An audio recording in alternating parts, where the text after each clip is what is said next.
Welcome to your daily dose of hope. I'm Phyllis Nichols, and I'm glad you're here.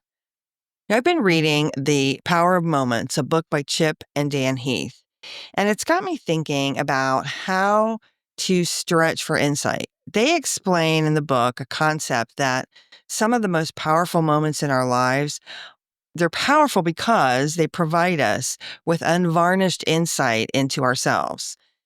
Now, I like to think I'm kind of self aware, but we all have blind spots and we all have areas where we really can't see ourselves objectively. I think it's just part of being human. But think about a moment in your life when you got a personal aha and it really helped you see something differently. Maybe it was when you realized who you wanted to spend your life with. Did it happen in a flash? Was it something you knew right away? Maybe it was something that happened when you were in college. You had a class or an experience that helped you really understand the kind of work you wanted to do in your life. Insightful moments can also happen when we get a scary diagnosis and we realize that, we just can't spend one more day or one more week working at a job that we don't like or trying to make someone else's dream come true when we have dreams of our own. It could be that you're just talking with a friend who's dealing with a loss, and it makes you understand that you want to be intentional about how you spend the time with the people you love. A few years ago, I kind of had one of these moments myself. I was wondering if I was supposed to always own my own business. I'd been doing so for a number of years, and it was going okay, but not great. And I really started to think, well, maybe I should just get a job. Maybe I should apply for a few jobs that sound really perfect for me and see what happens. I applied for a few. I didn't hear back from very many, but company did reach out and I went to an initial interview that went really well. The gentleman I interviewed with and I got along great and he really liked me. And he's like, I really want to offer you this job. I think you'd be perfect, but we also need to meet with my boss basically and have this other meeting. And I said, okay, sure. So I showed up. And we're sitting in the room. The boss was a little late getting there, so he and I are chatting, and he's telling me that he's told his boss he wants to make me an offer, but, he just wants to go over everything.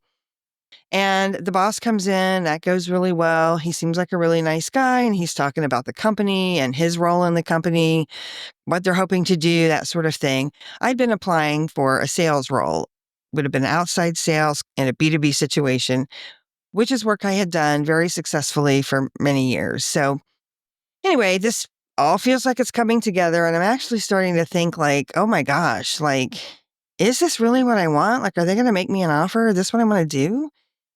And the boss gets a phone call, and he says, "I need to step out for a minute. I'll be right back." So we're sitting there waiting, and it wasn't very long, just 3 or 4 minutes, and he comes in, and he sits down, and he's like, "It's so great to talk to you, and I'm really glad we had this opportunity. But I really feel like we need to kind of restructure this position that we're hiring for. And what I'd really like to do is make it more of an analyst position where you can take a look at years and years of data that we've compiled and help us really take that data and put together strategies about how we can pursue different verticals and sort of things like that." Which is not at all the kind of job that I wanted to do and the kind of job I thought I was interviewing for. So I didn't really, they didn't offer it to me, obviously, and I didn't really turn it down. There was nothing to turn down. But he essentially rewrote the job description in the interview. So I was kind of surprised, and I could tell that the person I'd initially talked to was surprised as well. He called me a little bit later and said, he was just as surprised as I was. And, he felt like they needed to just start from the beginning and interviewing again and so forth. And I just told him, yeah, I agree. Like, I don't think this is the role that's for me, but thank you. And let's keep in touch, that kind of stuff. But when I was driving home, I realized that I didn't feel disappointed. What I felt was relieved.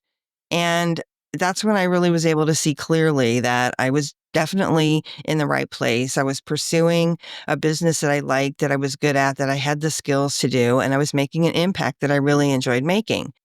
It helped me really stop doubting what I was at and just really commit and, dive in. I was already committed, but it really made me see things differently and see that this was a good path to be on. It's possible, success was possible, and I really maybe wasn't going to be so hireable after all. And that perfect job, right, that I thought might be out there, that might be better, might feel easier.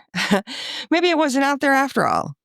Today, I hope that all of us can embrace these moments in our life and really allow them to give us clarity and insight and wisdom for everything that tomorrow can bring.